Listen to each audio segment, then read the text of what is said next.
உண்மையாக டெய்லி வியூவர்ஸ்க்கு உங்களை வரவேற்கிறேன். ஆமாங்க, நிறைய வேலையில் நம்ம பேசுகிறத கேட்கக்கூட ஆள் இல்லை அப்படின்னு சொல்லி நிறைய வேலையில் ஃபீல் பண்ணுவோம்.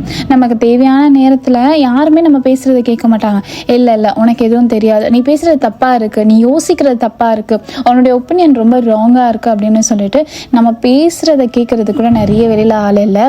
இல்லை நம்ம ஏதாவது ஒரு கஷ்டம் ஷேர் பண்ணால் கூட அதை கேட்கக்கூட அப்படியா இது எல்லாருக்கும் நடக்கிறது தானே அப்படின்னு சொல்லிட்டு ரொம்ப நார்மலாக முடிச்சிருவாங்க. அதனால் நிறைய கஷ்டமாக இருக்கும். அதை நான் பேசுகிறது கேட்கக்கூட யாரும் இல்லையே, என் கஷ்டத்தை கேட்கக்கூட யாரும் இல்லை அப்படின்னு நம்ம ஃபீல் பண்ணுறோம். ஆனால் ஒருத்தரும் நமக்காக இருக்காருன்னு சொன்னால் நீங்கள் நம்புவீங்களா? அதான் ஏசாயா 65:24 சொல்லப்படுது, அவர்கள் பேசும்போதே நான் கேட்பேன். என்ன தெரியுமாங்க ஆண்டவர் கேட்பாரு? நம்ம என்ன ஜெபம் பண்ணுறோம், நிறைய வேலையில் ஆண்டவர் என் ஜெபத்தை கேட்கல அப்படின்னு நினைக்கிறோம். ஆனால் உண்மையாக வசனம் எப்படி சொல்லப்படுதுன்னா, நம்ம பேசும்போதே, அதாவது நீங்கள் வீட்டில் முட்டி போட்டோ இல்லை உட்காந்தோ இல்லை கண்ணீரோடு ஆண்டவர்கிட்ட நீங்கள் பேசும்போது அந்த வார்த்தைகளை ஆண்டவர் லிசன் பண்ணுவார். கேட்டு மட்டும் விடாமல் அதுக்கான பதிலை அவர் நமக்கு தருவார். எவ்வளோ அழகான ஒரு தேவன் இல்லைங்க.